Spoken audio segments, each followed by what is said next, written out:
اعوذ باللہ من الشیطان اللعین الرجیم بسم اللہ الرحمن الرحیم الحمد للہ رب العالمین والصلاة والسلام علی اشرف الانبیاء والمرسلین سیدنا و مولانا ابی القاسم محمد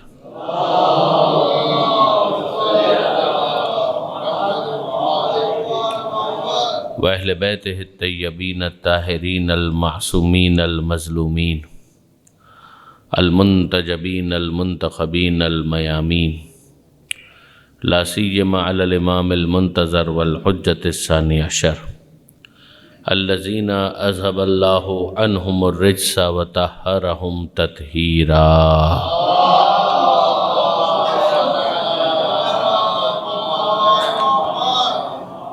واللعنۃ الدائمۃ الباقیۃ علی اعدائہم اجمعین من یوم ظلمہم الی قیام یوم الدین رب اشرح لی صدری ویسر لی امری واحلل عقدۃ من لسانی یفقہوا قولی واجعلنی خالصا لوجہک الکریم یا اللہ صلوات علی محمد وآل محمد۔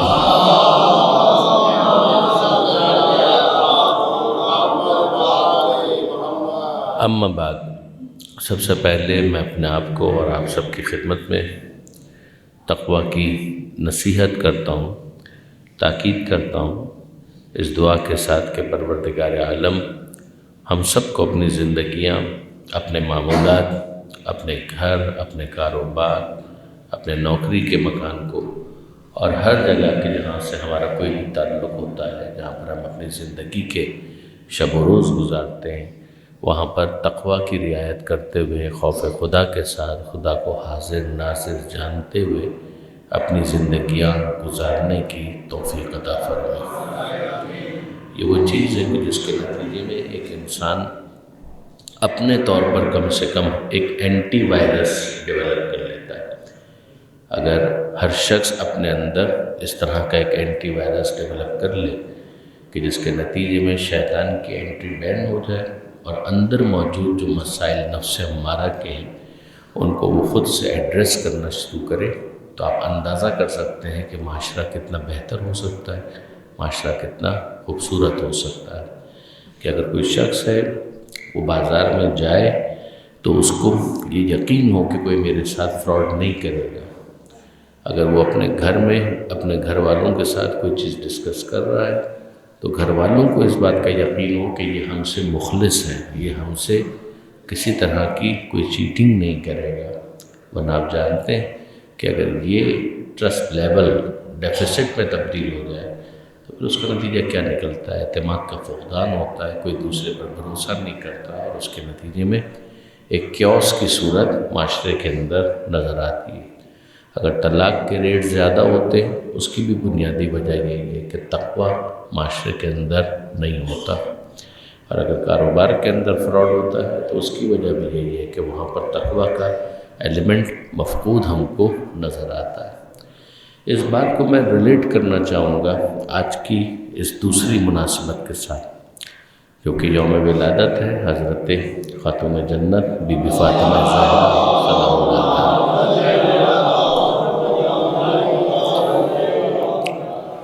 تو آپ دیکھیں گے کہ یہ بی بی کی جن کے فضائل تو بے شمار ہیں، حورہ انسیہ ہے، سیدہ عالم ہے، فاطمہ ہے، زہرا ہے، بطول ہے، زکیہ ہے، طاہرہ ہے، نقیہ ہے، راضیہ ہے، مرضیہ ہے۔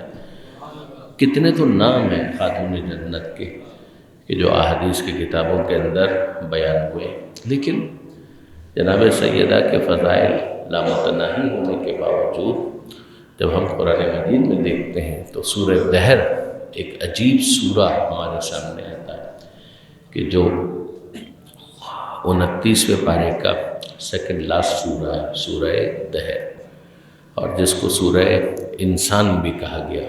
اور یہ نام سارے اس کی پہلی آیت سے ماخوذ ہیں۔ سورہ حل عطا بھی اس کو کہا گیا، حل عطا علی الانسان حین من الدہر لم یکن شیئا مذکورا۔ کیا انسان پر کوئی ایسا وقت آیا تھا کہ جب وہ قابل ذکر شے بھی نہ تھا۔ یہاں سے اس سورے کا آغاز ہوتا ہے، اور چونکہ اس میں یہ الفاظ استعمال ہوئے ہیں لہذا انہی الفاظ کو سورے کا ٹائٹل بنا کر پیش کیا جاتا ہے۔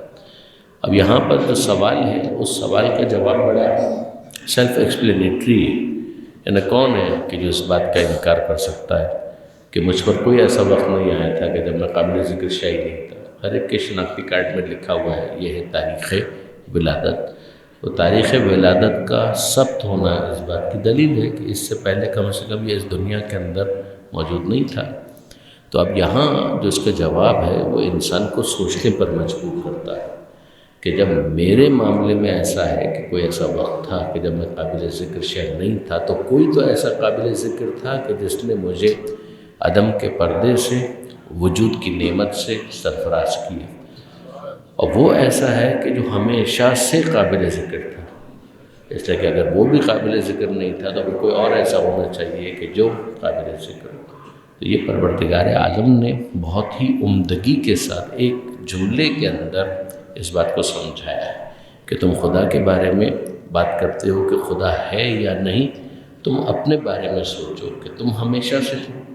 یا تم ہمیشہ سے نہیں تھے۔ اگر تم ہمیشہ سے نہیں تھے تو کوئی تھا کہ جس نے تمہیں وجود کی نعمت عطا کی، جس نے وہ وجود کی نعمت عطا کی وہ تمہارا خالق بھی ہے، وہ تمہارا مالک بھی ہے۔ یہ اس سورے کی اٹھان ہے، یہاں سے یہ سورہ شروع ہوتا ہے۔ پھر اس کے بعد آگے جا کر پروردگار عالم نے جو اہل بیت کا قصیدہ پڑھا ہے اس کے اندر یہ ارشاد ہوتا ہے کہ یوفون بالنذر ویخافون یوما کان شرہ مستطیرا، کہ یہ اپنی نظر، اپنی منت کو پورا کرنے والا ہے۔ آپ جانتے ہیں کہ نظر اور منت ایک شرعی حکم ہے، یعنی ایک تو ایک عام طریقہ کار ہے نا کہ جس میں ہم یہ کہیں کہ فلاں چیز ہم فلاں کی نظر کرتے ہیں، وہ ایک الگ چیز ہے۔ ایک ہے شرعی حکم، یعنی اگر ہم ایصال ثواب کے لیے فاتحہ پڑھتے ہیں تو وہ تو اپنے مرحومین کے لیے ہوتا ہے۔ جب کبھی ہم شہداء کربلا کی نظر یا ہم کہیں کہ ہم امام حسین کی نظر، وہ الگ چیز ہے، اس کو اس کے ساتھ مکس مت کر دیجیے گا۔ لیکن ایک وہ چیز ہے کہ جس کو شرعی اعتبار سے، فقہی اعتبار سے باقاعدہ ڈسکس کیا جاتا ہے، اور اس کی آپ تفصیلات پڑھنا چاہیں تو آپ توضیح المسائل میں دیکھ سکتے ہیں کہ نظر، قسم اور عہد کے مسائل۔ تو نظر ہے، نظر سے کچھ اوپر قسم کا معاملہ ہے، پھر عہد کا معاملہ ہے، اور وہ اگر انسان کر لے تو ظاہر ہے کہ پھر اس کی کچھ کانسیکوینسز ہوتے ہیں کہ جن کو پورا کرنا بھی ضروری ہوتا ہے، اور اگر انسان پورا نہ کرے تو پھر ایک کفارہ بھی اس کے ذمے پر آتا ہے۔ تو یہ جو نظر جس کو عام طور پر منت کہا جاتا ہے، اس کو پروردگار عالم نے یہاں سورہ دہر کے اندر ڈسکس کیا ہے، تعریف کی ہے اہل بیت کی کہ یوفون بالنذر، یہ نظر کے پورا کرنے والے۔ اب یہ جو نظر کے پورا کرنے والے ہیں تو وہ آپ جانتے ہیں کہ وہ واقعہ جو پیش آیا تھا کہ امام حسن اور امام حسین بیمار ہو گئے، اور جناب خاتون جنت نے، مولا کائنات نے پیغمبر اکرم کے ارشاد پر ایک منت مانی کہ اگر شہزادے صحت مند ہو جائیں گے تو ہم روزے رکھیں گے۔ اور پھر اس کے بعد جب وہ روز صحت ہوئے تو فوراً ہی اس بات کی فکر ہو گئی کہ اب ہمیں منت پوری کرنی ہے۔ تو آپ دیکھیں گے کہ منت مانی تھی جناب سیدہ نے اور مولا کائنات نے، مگر منت کو پورا کرنے میں شریک ہو گئے امام حسن بھی، امام حسین بھی، اور گھر کی کنیز جناب فضہ بھی۔ یعنی حیران کن بات یہ ہے کہ پیغمبر اکرم نے اس منت میں شرکت نہیں کی، مگر جب منت کی تکمیل کا موقع آیا تو عدد 5 ہی کا تھا، اور جب عدد 5 کا تھا تو ایک مرتبہ پھر ہمیں پنجتن نظر آتے ہیں اس منت کی تکمیل کے لیے۔ درود بھیجے گا محمد وآلہ۔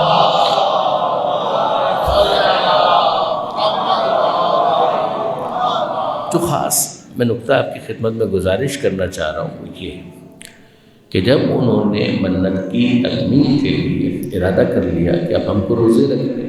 آپ دیکھیے کہ علامہ سید علی نقوی صاحب نے بہت اچھا تبصرہ کیا۔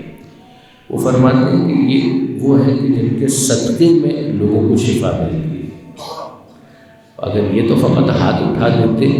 تو یقیناً ان کی دعا قبول ہوتی، مگر یہ دوسروں کو سکھانے کے لیے کہ پروردگار عالم نے کیا کیا طریقے رکھے ہیں کہ جس کے ذریعے سے انسان خدا سے دعا مانگ سکتا ہے، انسان خدا کی بارگاہ میں عرض ادب کر سکتا ہے، تو یہ سکھانے کے لیے تو آئے تھے۔ تو وہ سکھانے کے لیے عملی طور پر انہوں نے یہ طریقہ کار اختیار کیا کہ منت مانی کہ بچے صحت مند ہو جائیں گے، ہم 3 روزے رکھیں گے۔ بچے صحت مند ہو گئے تو 3 روزوں کا اہتمام کیا۔ افطار کے لیے جناب امیر المومنین ایک یہودی کے پاس سے سامان غذا لے کر آ گئے اور کہا کہ ہم مزدوری کریں گے،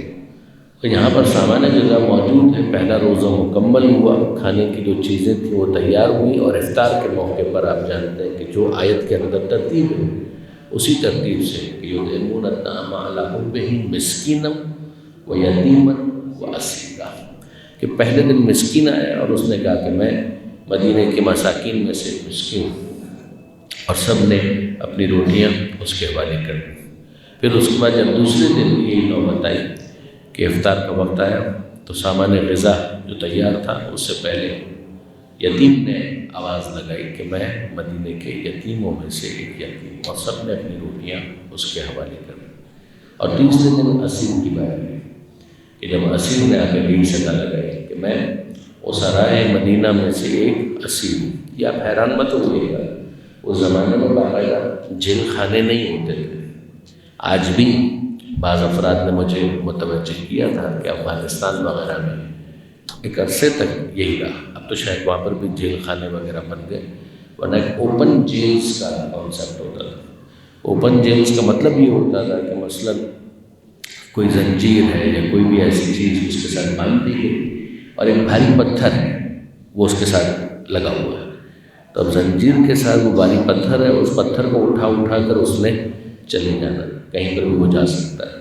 ظاہر ہے کہ اس پتھر کے ساتھ وہ فرار اختیار نہیں کر سکتا، لیکن یہ کہ بہرحال معاشرے کے اندر مختلف جگہوں پر وہ جا سکتا ہے۔ تو ایک اوپن جیل کا ایک کانسیپٹ ہے کہ جس کے اندر وہ جیل کے اندر نہیں ہے، معاشرے کے اندر ہے، مگر اس کی کیفیت ایسی ہے کہ وہ فرار اختیار نہیں کر سکتا۔ اور یہ بھی نوٹ کرنے والی بات ہے کہ جو اسیر کا لفظ ہے وہ جنگی قیدی کے لیے استعمال ہوتا ہے، تو جنگی قیدی کا ایک ٹریٹمنٹ یہ تھا کہ وہ اس کو اس طریقے سے بھی قید کیا جاتا تھا۔ اچھا، اب اس کا مطلب یہ ہوا کہ یہ شخص تو مسلمان بھی نہیں ہے،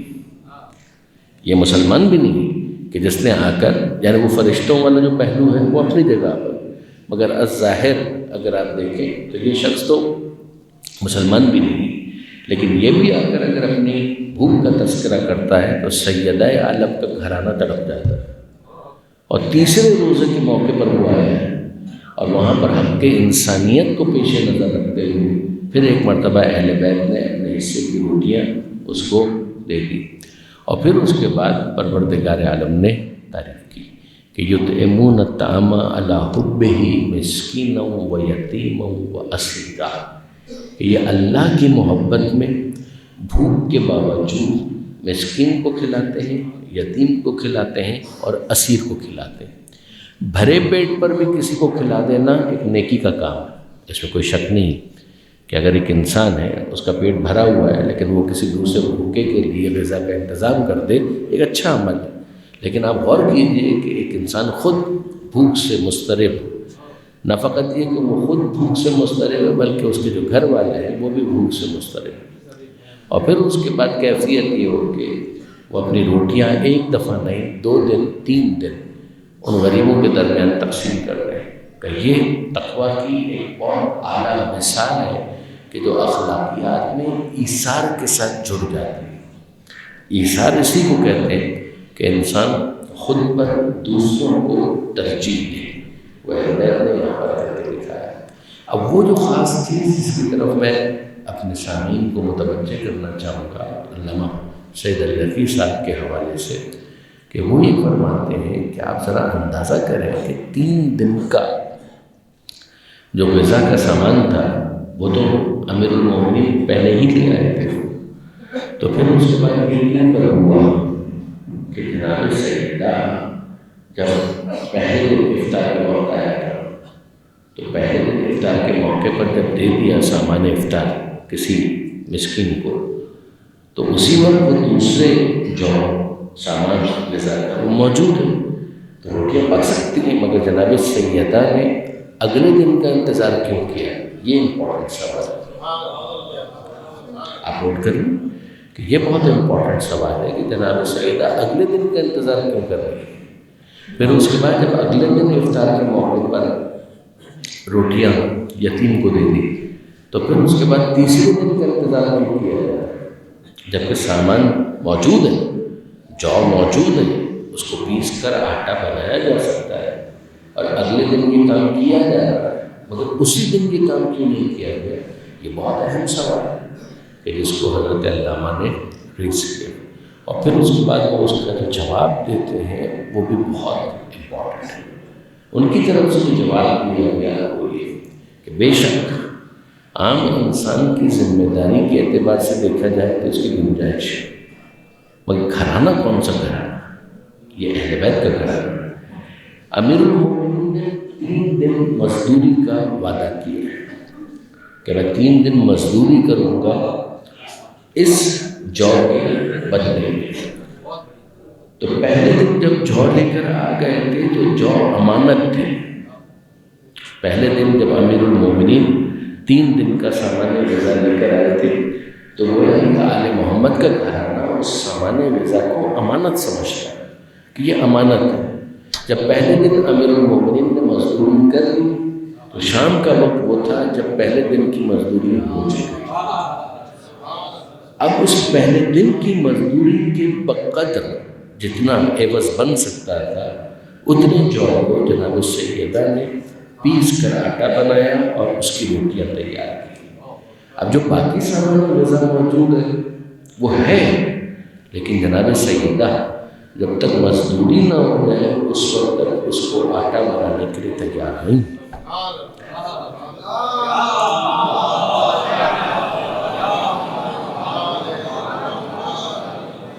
پھر جب اگلا دن آتا ہے اور شام کا وقت آ جاتا ہے جب امیر المومنین دوسرے دن کی مزدوری بھی کر رہے تھے، پھر اس کے بعد جناب سیدہ دوسرے دن کے عوض کے حساب سے جتنے جو ہیں ان کی روٹیاں بناتی۔ پھر اس کے بعد جب تیسرا دن آتا ہے تو same the case repeats itself,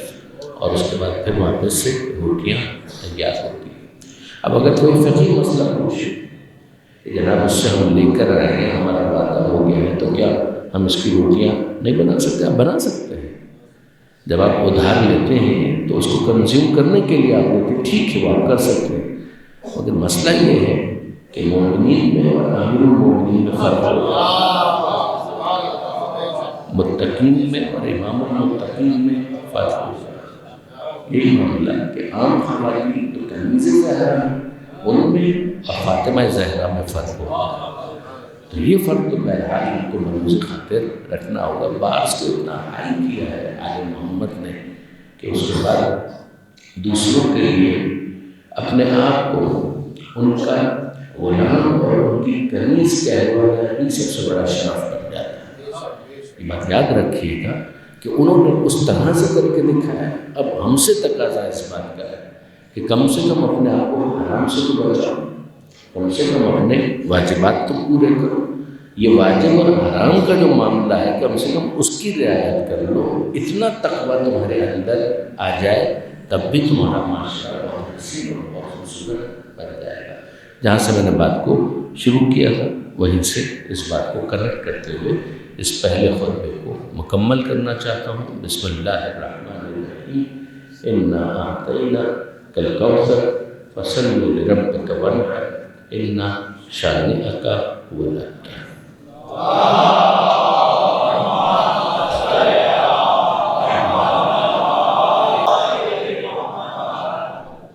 اعوذ باللہ من الشیطان الرجیم، بسم اللہ الرحمن الرحیم،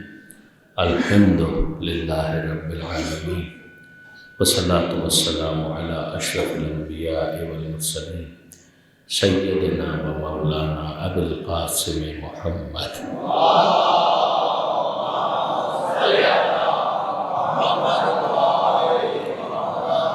وأهل بيته الطيبين الطاهرين المعصومين المیامین۔ اللہم صلی وسلم علی سیدۃ النساء العالمین۔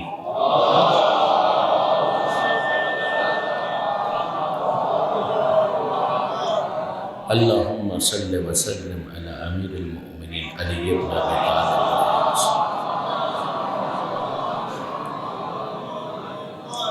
اللہم صلی وسلم علی سید شباب اہل الجنہ الحسن والحسین۔ اللہم صلی وسلم علی زین العابدین علی بن الحسین۔ اللہم صلی وسلم علی محمد بن علی الباقر علیہ السلام۔ اللہم صلی وسلم علی جعفر بن محمد الصادق۔ اللہم صلی وسلم علی موسیٰ بن جعفر الکاظم علیہ السلام۔ اللہم صلی وسلم علی علی بن موسیٰ الرضا علیہ السلام۔ اللہم صلی وسلم علی محمد بن علی التقی الجواد علیہ السلام۔ اللہم صلی وسلم علی علی بن محمد الہادی النقی علیہ السلام۔ اللہم صلی وسلم علی ابی محمد الحسن بن علی العسکری الزکی علیہ السلام۔ اللہم صلی وسلم علی حجتک القائم المنتظر المہدی عجل اللہ تعالی فرجک۔ اللہم کل ولیک الحجت ابن الحسن صلواتک علیہ وعلی آبائہ فی هذه الساعة وفی کل ساعة ولیا وحافظا وقائدا وناصرا ودلیلا وعینا حتی تسکنہ ارضک طوعا وتمتعہ فیہا طویلا۔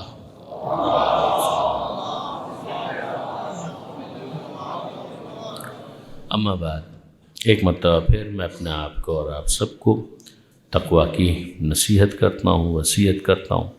دعا کرتا ہوں پروردگار عالم سے کہ بی بی کے صدقے میں سب کو تقوی کی دولت سے مالا مال فرمائے۔ بہت ہی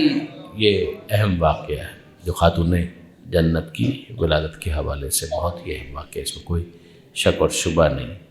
اس لیے کہ پروردگار عالم نے جناب سیدہ کو پیغمبر اکرم کے نسل کے تسلسل کی ضمانت قرار دی۔ تو سورہ کوثر میں پروردگار عالم نے ارشاد فرمایا کہ اِنَّا أَعْطَيْنَاكَ الْكَوْثَرَ، کہ حبیب ہم نے آپ کو زہرا کی صورت میں کوثر عطا کر دیا۔ فَصَلِّ لِرَبِّكَ وَانْحَرْ، تو نماز اور قربانی آپ کی طرف سے۔ إِنَّ شَانِئَكَ هُوَ الْأَبْتَرُ، آپ کا دشمن بے نسل و بلا عقب و بلا نشان و بلا نسل رہے گا، لیکن یہ کہ آپ کی جو نسل ہے وہ قیامت تک باقی رہے گی۔ اور اس کے اندر یہ اتنا بڑا معاملہ بن گیا کہ پھر بزرگ شعراء نے بھی جب اس کو رقم کیا ہے، لکھا ہے، تو جناب سیدہ کے اس شرف کو خاص ہائی لائٹ کیا کہ بی بی کا جو اپنا مرتبہ اور مقام ہے وہ تو ہے ہی اپنی جگہ پر، مگر صرف ان نسبتوں کے اعتبار سے دیکھا جائے کہ جس طرح سے پروردگار عالم نے نسبتوں سے سرفراز کیا۔ تو آپ جانتے ہیں کہ جناب علامہ اقبال نے رموز خودی کے اندر جناب سیدہ کے حوالے سے اشعار کہے، تو اس کے اندر آغاز یہیں سے ہے کہ مریم از یک نسبت عیسیٰ عزیز، اسہ نسبت حضرت زہرا عزیز، کہ اگر مریم جو بہت محترم شخصیت ہے، اس میں کوئی شک نہیں، مریم بہت بڑی شخصیت کا نام ہے، مریم از یک نسبت عیسیٰ عزیز، مگر نسبتوں کے تعلق سے اگر دیکھا جائے تو ان کا شرف یہ ہے کہ وہ مادر عیسیٰ ہیں، کہ وہ عیسیٰ علیہ السلام کی والدہ گرامی ہیں، تو بہت بڑا شرف ہے، مگر یہ ایک ہی شرف ہے، مریم از یک نسبت عیسیٰ عزیز، اسہ نسبت حضرت زہرا عزیز۔ مگر جب ہم سیدہ کے حوالے سے دیکھتے ہیں تو تین نسبتیں ہیں کہ جو فاطمہ زہرا کو عطا کی، کہ اگر بیٹی ہیں تو کس باپ کی بیٹی ہے، زوجہ ہیں تو کس کی زوجہ ہے، اور پھر اس کے بعد اگر ماں ہیں تو کس کی ماں ہے۔ اسی لیے علامہ رشید ترابی علی اللہ مقامہ اس کو ہائی لائٹ کرتے تھے رموز بے خودی میں، جب وہ اس کی تشریح کرتے ہیں، یوٹیوب پر آپ سن سکتے ہیں، تو انہوں نے اس کو ہائی لائٹ کرتے ہوئے کہا کہ جو شاعر ہے وہ اس بات کو سمجھ سکتا ہے، ایک تو عام فہم بات ہے کہ ایک نسبت اور یہاں پر 3 نسبت، مگر اقبال کہاں چیزوں کو دیکھ رہے ہیں اس کو محسوس کرنے کے لیے فرماتے ہیں کہ یہ بات ایک شاعر سمجھ سکتا ہے، کوہنا مشق جو شاعر ہے وہ سمجھ سکتا ہے، کہ وہاں اقبال کہتے ہیں مریم، پھر سنیے گا، مریم از یک نسبت عیسیٰ عزیز، وہاں صرف مریم، اور جب دوسرا مصرع کہا تو فقط زہرا نہیں کہا اسے نسبت حضرت زہرا عزیز۔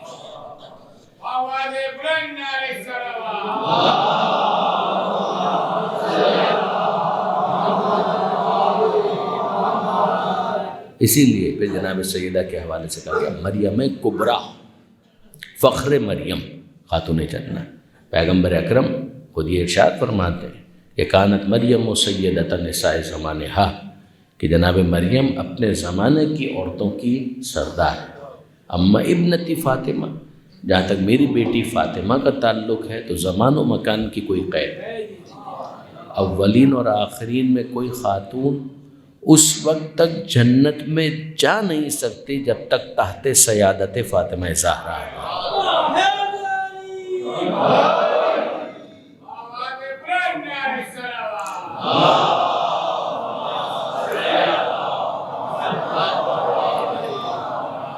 میر انیس کا یہ بند بھی قابل توجہ ہے کہ اللہ رے فاطمہ کی بزرگی زہ شرف، اللہ رے فاطمہ کی بزرگی زہ شرف، بابا ملا تو فخر رسولان ما سلف۔ باپ کون ہے، شوہر کون ہے، بیٹے کون؟ اللہ رے فاطمہ کی بزرگی زہ شرف، بابا ملا تو فخر رسولان ما سلف، شوہر ملا امیر عرب اور شہ نجف، اللہ نے حسین و حسن سے دیے خلف۔ یہ 4 مصرے مکمل ہوئے۔ اللہ رے فاطمہ کی بزرگی زہ شرف، بابا ملا تو فخر رسولان ما سلف، شوہر ملا امیر عرب اور شہ نجف، اللہ نے حسین و حسن سے دیے خلف، دونوں امام خلق کے حاجت رواں ہوئے، دونوں امام خلق کے حاجت رواں ہوئے، مشکل کشا کے بیٹے بھی مشکل کشا۔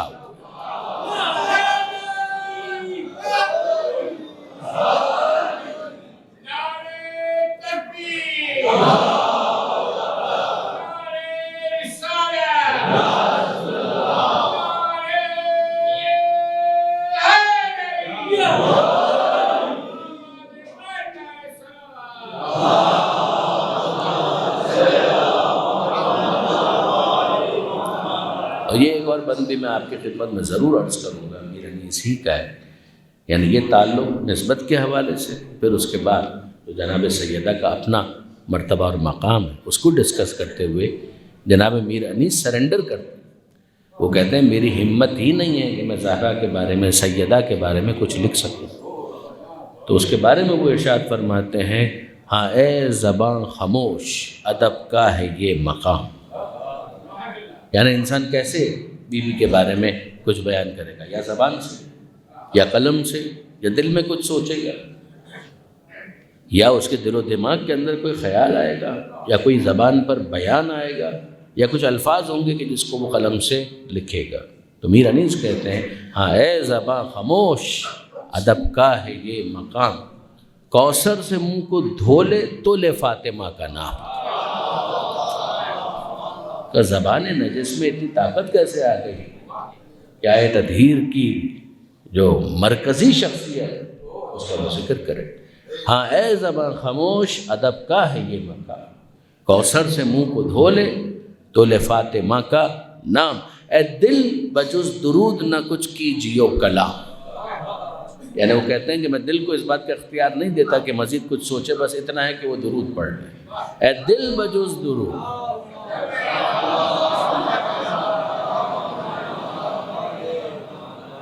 اور پھر اس کے بعد جب لکھنے کی باری آئی تو قلق یعنی قلم، تو فرماتے ہیں کہ ہاں اے زباں خاموش، ادب کا ہے یہ مقام، کوثر سے منہ کو دھو لے تو لے فاطمہ کا نام، اے دل بجز درود نہ کچھ کیجیو کلام، اے قلق اپنے سر کو جھکا دے با احترام، یعنی قلق اپنے سر کو جھکا دے با احترام، یعنی کاغذ پر قلم رکھ دے، لکھنے کی ہمت نہیں ہے۔ اے قلق اپنے سر کو جھکا دے با احترام، کاغذ پہ پہلے سورہ مریم کو دم کروں، کاغذ پہ پہلے سورہ مریم کو دم کروں، تب فاطمہ کی عصمت و عفت رقم کروں۔ درود بھیجے گا محمد و آل محمد۔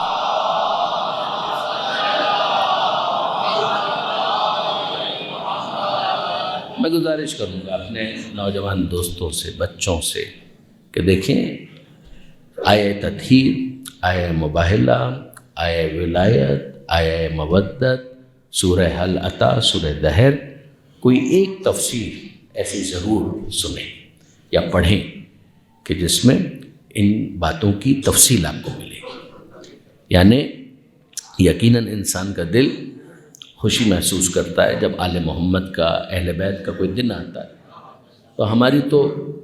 تربیت یہی ہوئی ہے نا آل محمد کے ذریعے سے کہ جو آل محمد کے ماننے والے ہیں وہ ان کی خوشی میں خوش اور ان کے غم میں غمگین ہوتے ہیں۔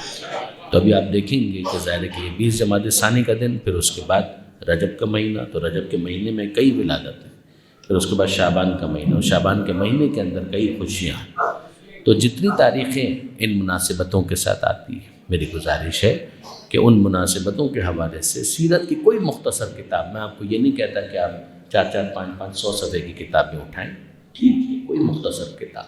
آپ اٹھائیے، جس معصوم کی سیرت کا حوالہ آ رہا ہے اس معصوم کی سیرت کو اسٹڈی کریں۔ ایک کم سے کم آپ کے ذہن میں تاریخ کا ایک خاکہ ہونا چاہیے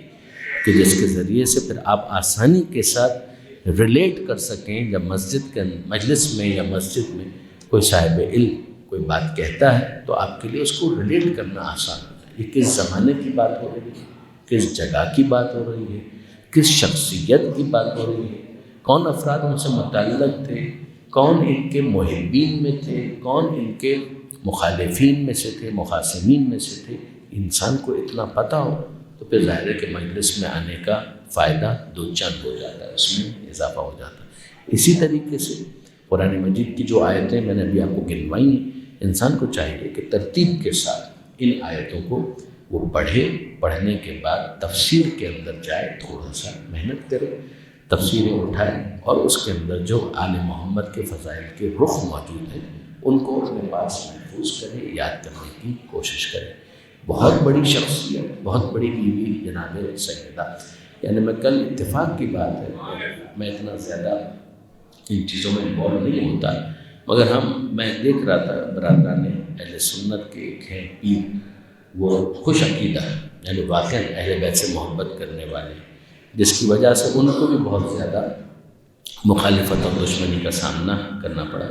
تو وہ یہ کہہ رہے تھے اپنے مریدوں کے سامنے، وہ کہہ رہے تھے کہ بھائی ہم تو سیدہ پاک کے صدقے ہی میں سب کچھ پاتے ہیں۔ وہ کہہ رہے تھے کہ ہم تو سب کچھ بی بی پاک کے صدقے میں ہی ہم کو ملتا ہے، ہم تو انہی کے وسیلے سے خدا کی بارگاہ میں دعا مانگتے ہیں۔ پھر وہ کہتے ہیں کہ میں ایک راز کی بات آپ کو بتا دوں، یہ راز کی بات جو ہے وہ بہت اچھی لگی مجھے۔ انہوں نے کہا جو ہمارے مخالفین ہیں، یعنی ان افراد کی وہ بات کر رہے تھے کہ جو اہل سنت برادران ہی کے اندر کچھ ہارڈ لائنرز ہیں کہ جو اہل بیت کے حوالے سے اتنی آسانی کے ساتھ فضائل بھی برداشت نہیں کر پاتے۔ بہت عجیب بات انہوں نے کہی کہ جو ہمارے مخالفین ہیں کہ ان کے بارے میں بھی میں آپ کو یہ بتا رہا ہوں، راز کی بات بتا رہا ہوں کہ وہ سامنے جو بھی کہیں،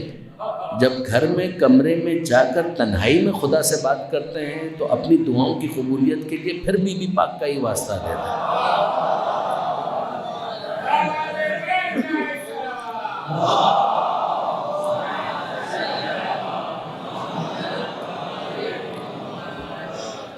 بس برادران عزیز، میں نے آپ کو زحمت دی، پروردگار عالم کی بارگاہ میں دعا ہے کہ ہماری اس عبادت کو قبول فرما۔ خاص طور پر ظاہر ہے کہ مرحومین کے لیے ہم دعا کریں گے، اللہم اغفر للمؤمنین والمؤمنات والمسلمین والمسلمات الاحیاء منهم والاموات تابع بیننا وبینهم بالخیرات انک مجیب الدعوات انک علی کل شیء قدیر۔